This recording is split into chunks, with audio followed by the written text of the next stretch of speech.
Hello and welcome to Shamanism, Metaphysics, and Grace. Today, Jyoti Wind's going to take us into this month of March that's ahead, and we're going to explore the new aspects with her. Jyoti, welcome. Thank you, Lauren. Thank you. March is pretty much a packed month. It's kind of unexpectedly so. I kind of saw it coming, in the distance, and then all of a sudden it's like right here, and definitely has some important pieces to it. Okay. So there's some that happen even before the month that gets going, right? Yes, yes. So I just want to give a nod to the fact that Mars went direct after 11 weeks of retrograde since early December, this past Sunday on February 23rd at 7 p.m. Mountain Standard Time. And so that was a long 11 weeks of Mars retrograde and mulling things over, seeing how we wanted to do things, trying to manifest things, and it just wouldn't happen, that kind of feeling. And so Mars is now on a roll. It's direct. It will catch up to where it retrograded at on December 6th. It will catch up on May 2nd.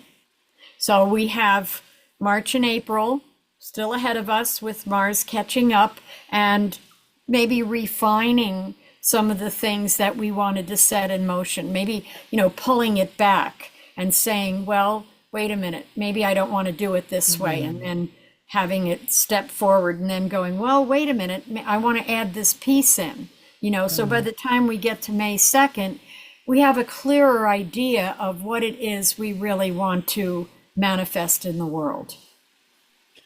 Yeah, Jyoti, I have some questions about that because having had my own experience with this, but talking with others, there's a little bit of that feeling of exhaustion after this turning. And I had expected like the traction to come in and just be able to take off and go, but it feels a little heavier than that. It can be because Mars is in Cancer, and Cancer would just as soon sit down and have a cup of tea than make a plan, And yet, for myself, I found myself waking up the next morning with clearer ideas of what I want to be doing. Sure. Or this one project I have in the back of my mind okay, now I'm starting to think about it. During that Mars retrograde time, there were no ideas. I didn't know how I was going to implement this, And then all of a sudden, my attention was there. It's Sure. like, okay, Sure. now let's look at it. Yeah, I think my experience has been the ideas are there, but there doesn't feel to be the energy to Behind do it. it. And I was expecting that to come with Mars. Yeah, well, we've got a little bit of ways to go before that can Okay. really happen. Okay. Okay. I mean, everybody's chomping at the bit, kind of like, what's the next piece? Where are we going? Some people have been sitting with this kind of not knowing energy for 6 months, or longer. And it's kind of, I think, in a larger scheme of things, helping us refine it a little bit more. The more pieces of information you get, or the more ways you see around how something can happen, the more you can refine your vision. Okay. Okay. So I'm going to leave that there.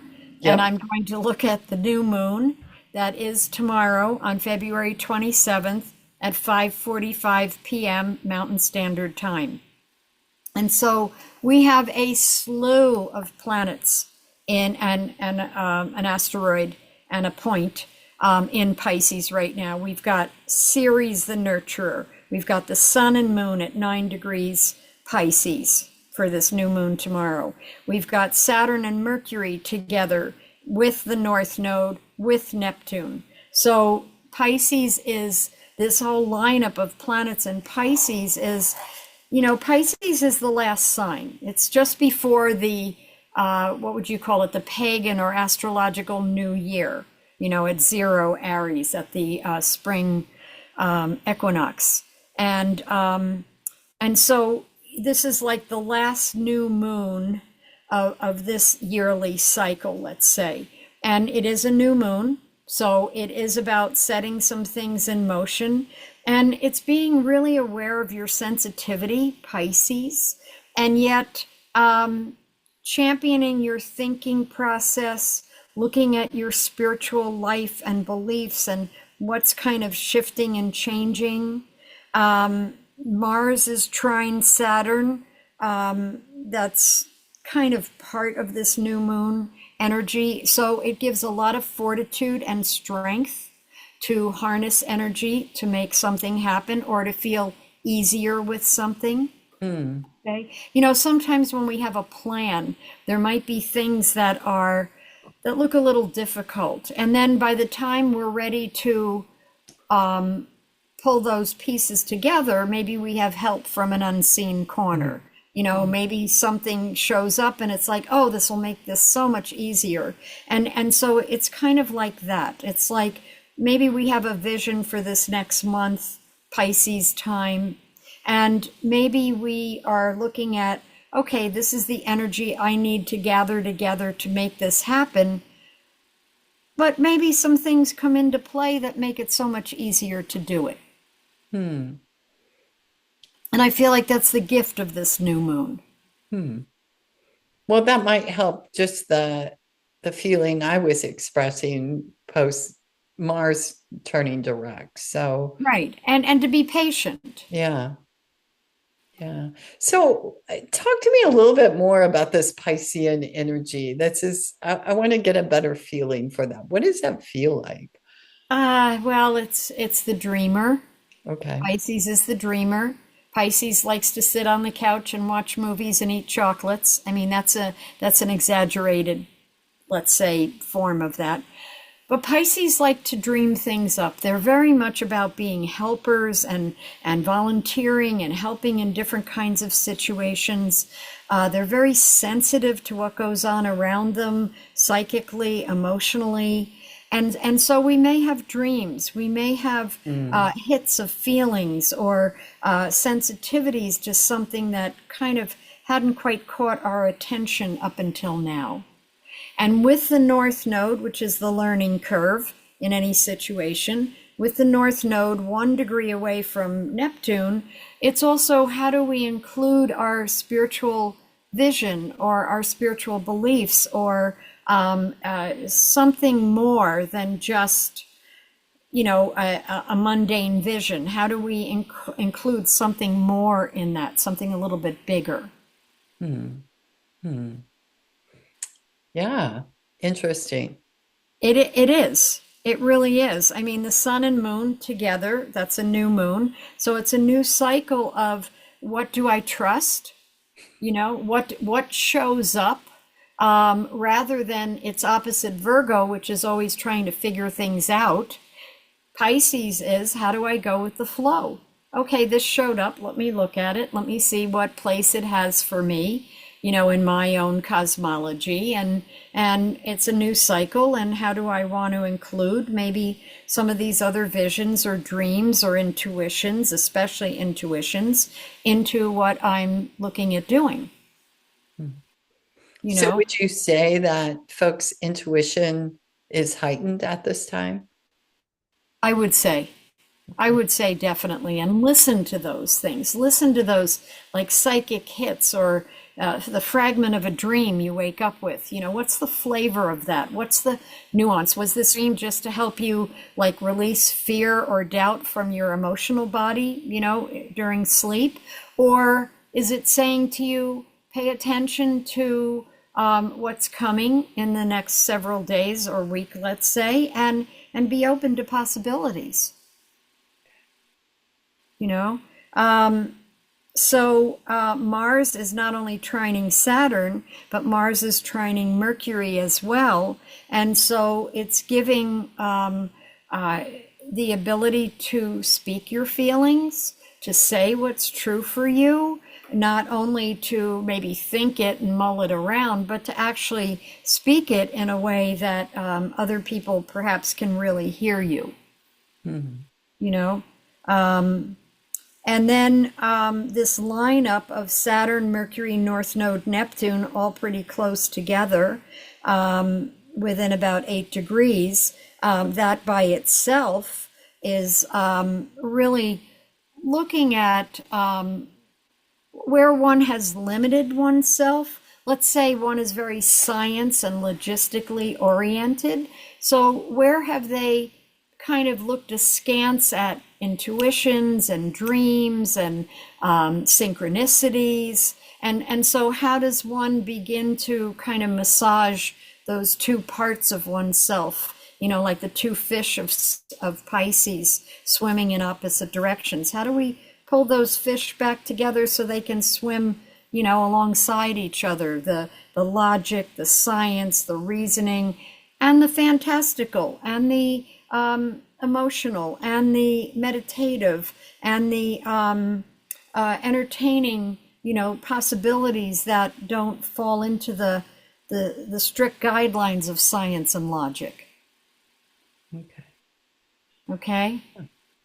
Would that hold true on the opposite? So if we tended to be looking only at that side and not looking at science and logic, that we might open up more to that. That's possible. Yeah, sure, Hmm. sure. The only thing is that the North Node's in Pisces, so it's not trying to figure anything out. It's going with the flow. So Right. either side of that coin, as long as you're going with the flow and just letting things arise or drop in, you know, as they show up, then that would fit that bill as well. Okay. What else I want to say about the new moon here? Ceres, the asteroid of nurturing, and Juno, the asteroid of relationship, are square by 1 degree. So it's making sure that other people, whether it's personal or business relationship or just some type of one-to-one interaction with others, make sure that you're able to say what nurtures you and ask for what nurtures you.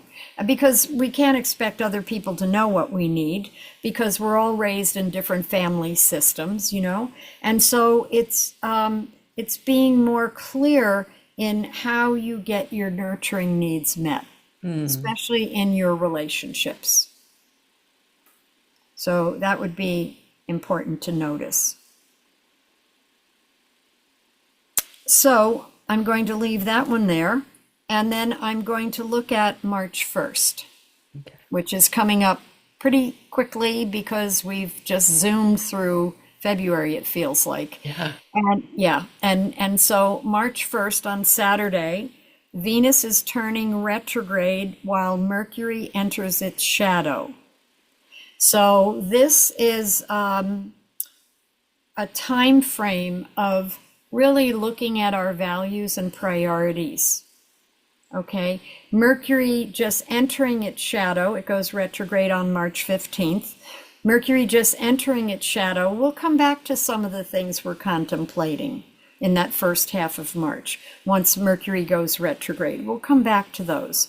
And the fact that Venus is turning retrograde that same day that Mercury enters its shadow is very significant in the sense that we're really going to look at Venus is in Aries and then retrogrades back into Pisces. So we're looking at where we're being happy with being a risk taker, trying something new, dangling our toes off the edge of the cliff to see what lives there. But all of a sudden it's like, do I really want to be doing it? Or do I want to be doing it that way? Or where are my values and priorities here? Is this what I really want to be doing? You know, and Mercury's there to provide the insight. Hmm. So, Jyoti, that isn't the first time you've mentioned this reevaluating our priorities since we started talking today. So, this feels like a very important stretch of time, sort of to renegotiate with ourselves.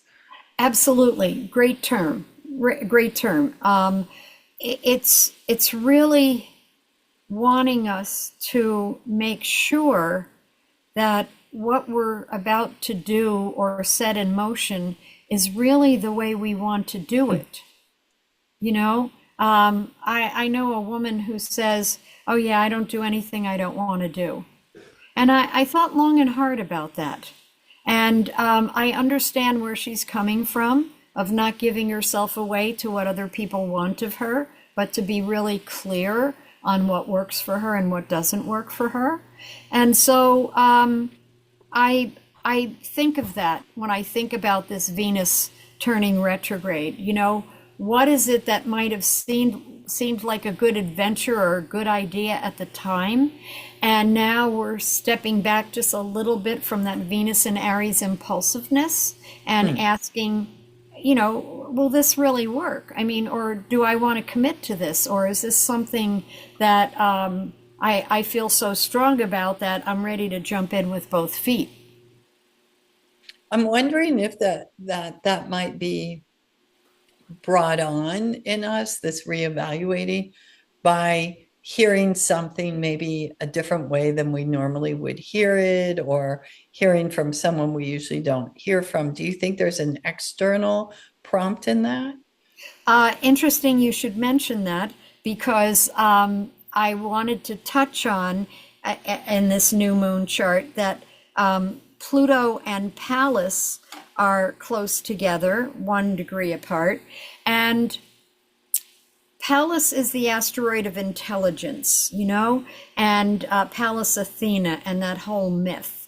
And with Pluto, Pallas, the two together bring the understanding of the power of ideas to transform consciousness. And so they're part of this new moon chart. They exist in this new moon chart, 1 degree apart. And so it's suggesting how are we looking at the power of ideas, whether it's ours, whether it's something that somebody just happens to drop at a, you know, at a breakfast meeting or something, and all of a sudden we're taken with it. And I've talked about this Pallas Pluto energy before. And so your comment about could it, or question, could it come from outside? Absolutely. Just even in a casual conversation, Hmm. or, you Hmm. know, something that somebody just says, Yeah, yeah. you know, that causes us to maybe reevaluate the steps we're taking or the path we're on or our present values and priorities and what still works for us, and what is it really time with that Venus retrograde, turning retrograde, to reevaluate and rethink and maybe do in a different way. Yeah. Yeah.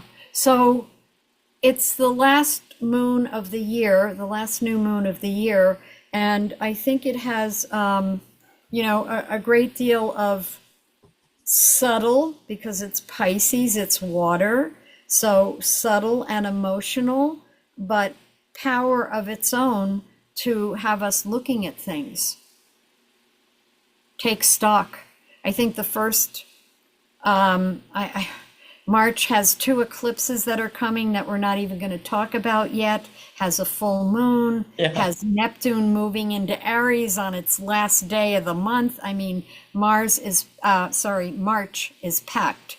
And so I think we'll gather steam, you know, with this Mars eventually moving out of Pisces, Cancer, and back into Leo, where it retrograded at. But it's going to take us a while to get some steam under our Mhm. butt. Listening to you now, this all makes sense, because if Mars came around and we suddenly had all this energy to move forward, we might be acting on things as we would have several weeks before. But Yes. now we've been given the opportunity to reconsider, rethink. And I don't know about you, but every time I get a little space like that, I'm always seeing things a bit different. Yeah. Yeah. Yeah. Well, it's like you were given or you found new information or new perceptions or came to places in yourself that said, no, I don't really want to do that, or at least I don't want to do it that way. So Yeah. let me rethink some of this. And I just looked, and Mars goes back into Leo April, I think it was April 19th. So Hmm. we've got March into the first half of April, where Mars is still in Cancer, making its way back out of the deeper emotions, the deeper feelings, the deeper sensings, wanting to create safe space for ourselves and for other people until Mars enters Leo and like off and running. Okay. And Mars entered Cancer when it turned direct on the 23rd. It's been in Cancer. It went from Leo. Sorry if this is confusing. So Mars entered Leo in November, Okay. November 5th of 24. And then on December 6th, roughly, Mars went retrograde, still in Leo. And then in its retrograde motion around January 7th, it re-entered Cancer, where it had been in October and November, well, September, October, and November. And so it re-entered Cancer, and it's been in Cancer, and it went direct in Cancer on the 23rd, last Sunday, and it'll stay in Cancer in forward motion until around the 18th, 19th of April. And then it'll catch up in its Leo motion until May 2nd, and then it enters new territory. Okay. Okay, so that's the whole of the Mars cycle. And so when it enters Leo in that third week of April, you'll feel the impetus. You'll feel that Mars moving into fire. I mean, Mars rules Aries. It's a fiery energy. And so when it meets its own fire, like in Leo, it's like, okay, let's get this off the ground. I'm ready. I've got a couple week catch up here till May 2nd, but I'm basically ready to roll. Okay. Okay.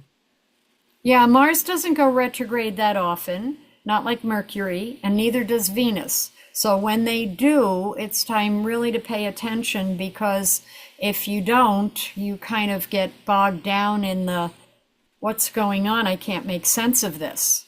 Yeah. Yeah. And I mean, that's the whole point of these conversations is to keep us out of that, to realize there's another force and it's not just us. Yes. Yes. And to me it's like this is when the door of opportunity opens. It will open anyway, and we can kind of stumble through. But if we know, then it's like we step through consciously and go, okay, this is a time of renewal, or this is a time of second guessing things and rethinking things, reevaluating, and then biding our time, getting our ducks in a row so that when that door of opportunity opens again, we're ready to just zip right through. Yeah. Yeah. We've done the work of the opportunity, that was given to us, like it or not. We don't always have to like it. Yeah. Sure. Great insights today, Jyoti. Anything else you wanted to share? Um, no, but you and I talked briefly, so I just want to mention it. I want to do an overview, a big overview of what's happening from an evolutionary point of view and astrological point of view in our next session, if possible. Sounds great. Let's do Yeah. it. Well, Mars went direct. I'm on a roll. Okay. Okay. Wonderful. I'm right there with you. Okay, Good. Jyoti. Thanks so much. Thank you.